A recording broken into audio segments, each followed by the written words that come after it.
Sir, I appreciate so much you being with us this morning. And first and foremost, your thoughts on the passing of this conservative icon. Well, Justice Scalia is a loss to the court, a loss to the country. He was a brilliant legal mind who understood and adhered to the Constitution and, more importantly, the principles of the separation of power and, I think, federalism.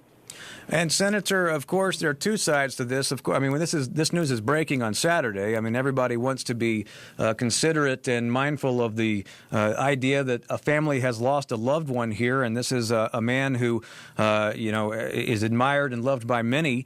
But he's also, in his years on the court, was a very, he was a political lightning rod of sorts. And of course, everyone in this election year starts thinking about, well, what happens now as it relates to the Supreme Court? And shortly after the news broke, of course, President Obama made a statement regarding this. He said that in due time he will nominate someone.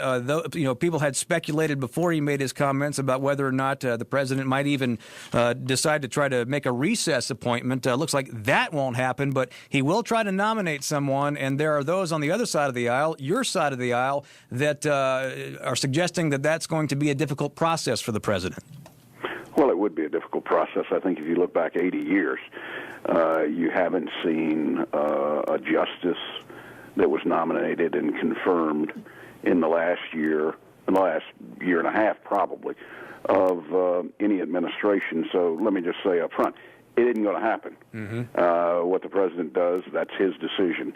But the Senate, in my estimation, will not consider the confirmation of a justice. And I think, Bo, if you just look at the words of Democrats, it was Chuck Schumer that made an argument to his caucus that no Supreme Court justice should be considered or confirmed in the last year and a half of any president's term. So I'm sure that Chuck will forget that if the president makes a nomination.